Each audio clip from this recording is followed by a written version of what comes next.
Hey everybody, here's Chica, and I'm going to be reacting to a second Llama Arts video. This one being Sleepover Stories Animated, and I will make sure to have the link to the original video in the description box for those of you wondering. And without further ado, let's get to the video.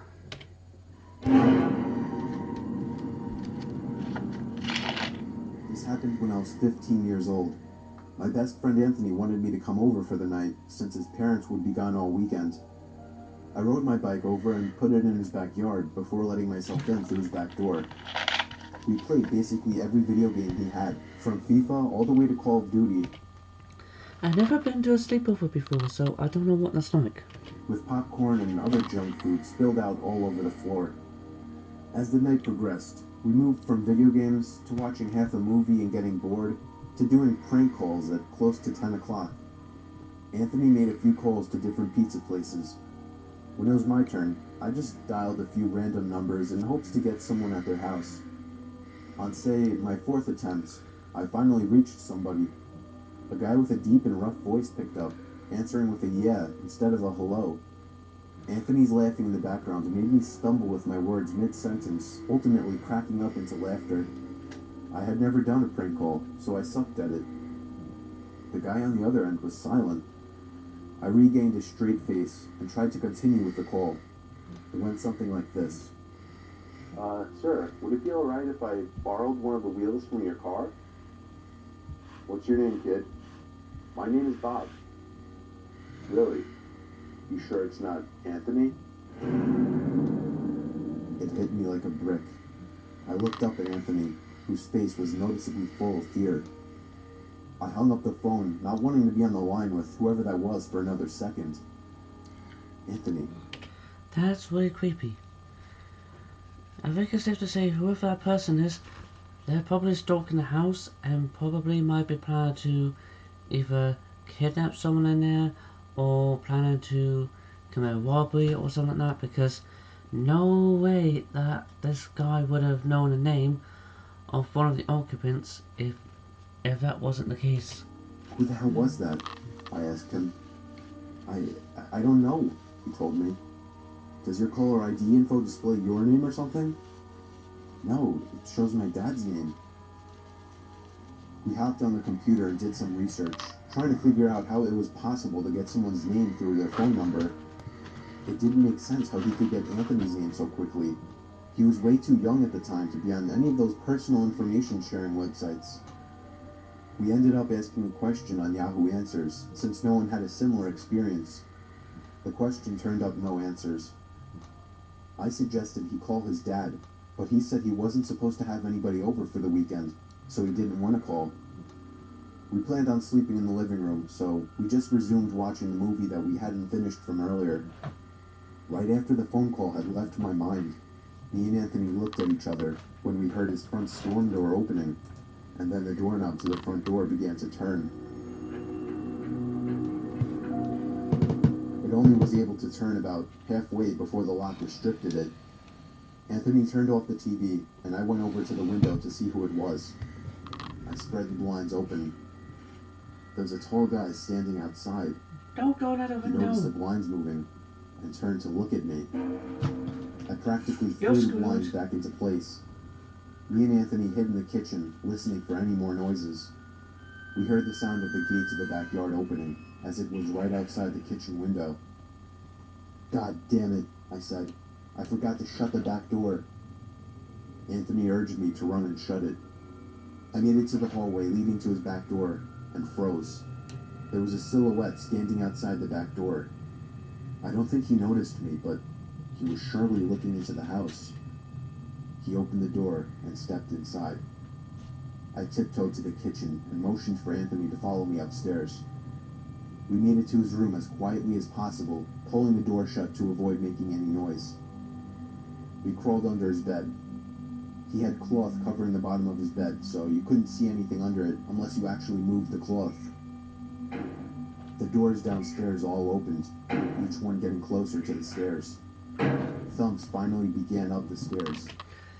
This is why you should probably have either like a can of pepper spray and or a taser on hand. Just in case creepy shit like this happens. And he was right outside the door now.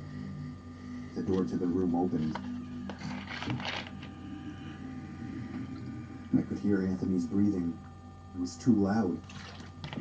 Footsteps moved over to the closet, and the closet opened.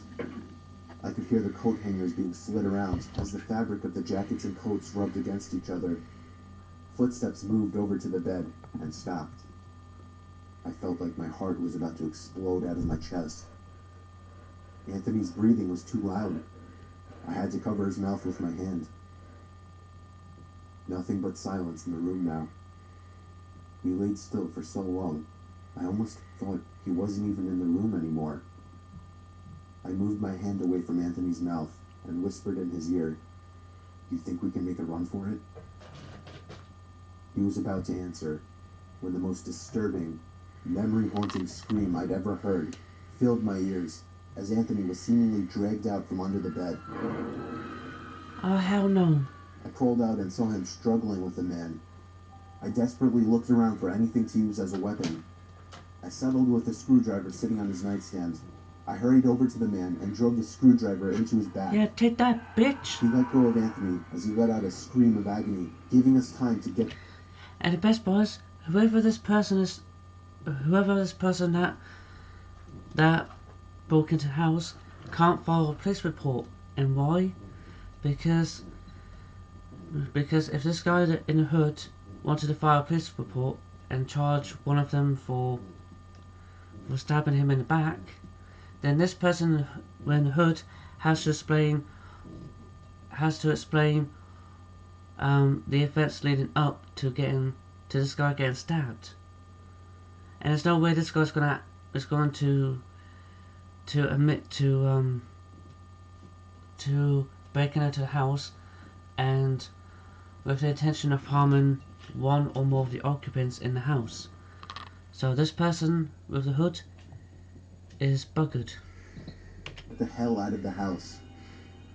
Running onto the road would give away our position too easily. It would take too long to make it to his neighbor's house. We dove for the tree line in the woods and took cover behind a bush, watching the house. The back door opened as the man stepped outside, looking around the backyard. Again, this is why you need pepper spray and or a taser to help you out. Get to kick some ass. He then looked out to the woods. I felt his eyes pass me as he scanned through the tree line. It seemed that it was too dark for him to see us. Then, he turned his head back in our direction.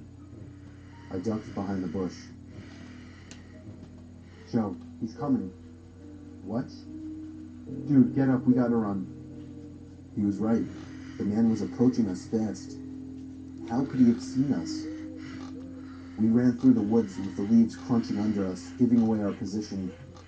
When Anthony tripped over something, I crouched down with him, hoping we had run far enough. Not even 20 seconds later, oncoming footsteps from the direction we were running from came fast. They slowed down only 2 trees away from us as we lay face down in the leaves. Moments later, the footsteps take off in another direction.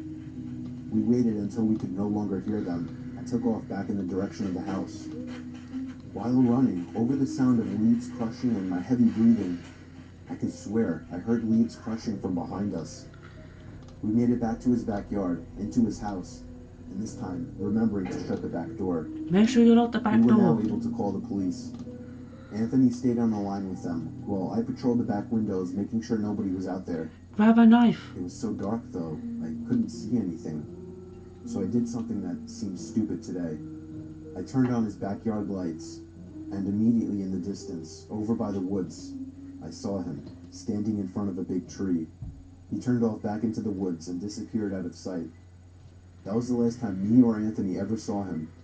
I would be lying if I told you we heard the occasional knocks at our windows or something cliche. No, that was it. 5 years have passed and nothing has happened. Do I wonder if it was somehow linked to the prank call? Maybe. Does it make sense? Not really. But yeah, This was the story of how me and my still best friend Anthony almost died during a break-in. Consider yourselves lucky. Yeah, this is where having a can of pepper spray and or having a taser could really come in handy. Because you could probably use them for self-defense. And you could also give the person a fair warning by saying, dude, I'm gonna give you this one warning to either back off and leave me alone, or I'm gonna use my pepper spray and or taser on you. This is your only warning. And if that person proceeds to come at you, then you have the right to use the taser and or pepper spray on them because you gave them fair warning. They chose to ignore your warning, so you get to use them on them. And you have the right to claim self-defense.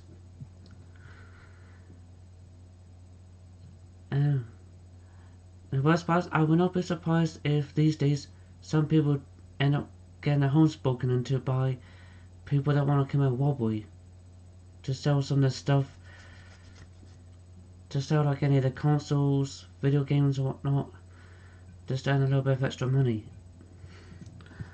Anyway, I hope you all enjoyed this reaction video. Please like, comment, subscribe. And as I mentioned, the link to the original video is in the description box. And until next time, bye bye.